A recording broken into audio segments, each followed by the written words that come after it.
Part 4.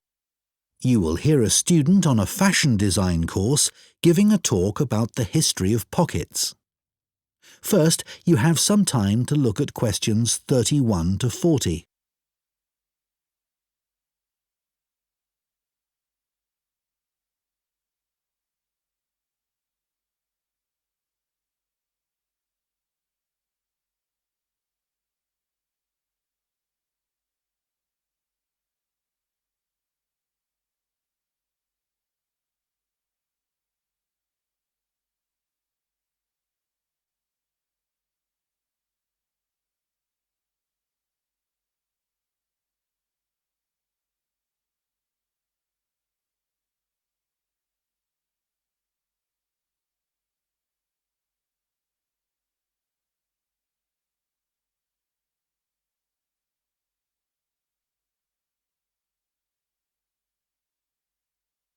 Now listen carefully and answer questions 31 to 40.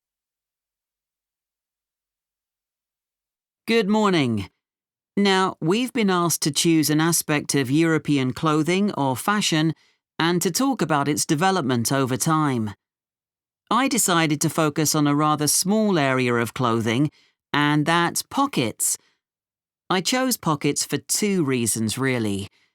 We all have them in jeans, jackets, coats, for example, and even though we often carry bags or briefcases as well, nothing is quite as convenient as being able to pop your phone or credit card into your pocket. Yet, I suspect that, other than that, people don't really think about pockets too much, and they're rather overlooked as a fashion item. It's certainly very interesting to go back in time and see how pockets developed for men and women. In the 18th century, fashions were quite different from the way they are now, and pockets were too. If we think about male fashion first, that was the time when suits became popular. Trousers were knee-length only, and referred to as breeches. The waistcoats were short, and the jackets were long. But all three garments were lined with material, and pockets were sewn into this cloth by whichever tailor the customer used.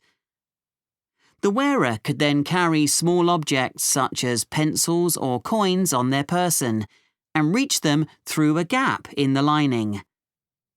Coat pockets became increasingly decorative on the outside for men who wanted to look stylish. But they were often larger but plainer if the wearer was someone with a profession who needed to carry medical instruments, a doctor or physician, for example.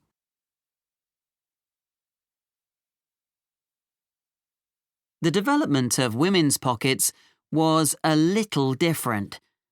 For one thing, they weren't nearly as visible or as easy to reach as men's. In the 18th and 19th centuries, women carried numerous possessions on their person, and some of these could be worth a lot of money. Women were more vulnerable to theft, and wealthy women, in particular, worried constantly about pickpockets. So, what they did was to have a pair of pockets made that were tied together with string. The pockets were made of fabric, which might be recycled cloth if the wearer had little money, or something more expensive, such as linen, sometimes featuring very delicate embroidery. Women tied the pockets around their waist, so that they hung beneath their clothes. Remember, skirts were long then, and there was plenty of room to hide a whole range of small possessions between the layers of petticoats that were commonly worn. They would have an opening in the folds of their skirts, through which they could reach whatever they needed, like their perfume. Working women, of course, also needed to carry around items that they might use for whatever job or trade they were involved in, but their pairs of pockets still remained on the inside of their clothing. They just got bigger or longer, sometimes reaching down to their knees. So, the tie-on pockets went well into the 19th century, and only changed when fashion altered towards the end of that period. That's when dresses became tighter and less bulky, and the pairs of pockets became very noticeable. They stood out too much and detracted from the woman's image. Women who had been used to carrying around a range of personal possessions and still wanted to, needed somewhere to carry these items about their person. That was when small bags, or pouches as they were known, came into fashion, and of course, they inevitably led onto the handbag of more modern times, particularly when fashion removed pockets altogether. That is the end of Part 4.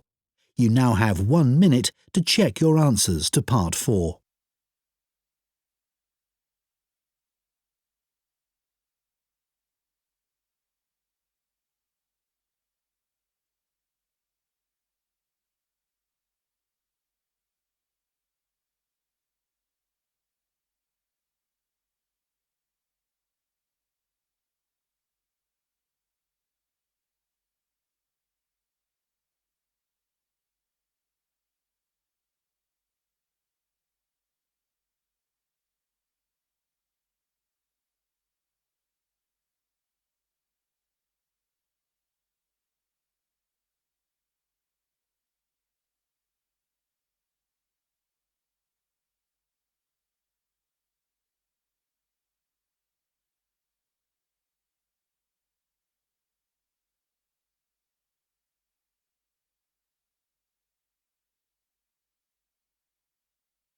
That is the end of the listening test.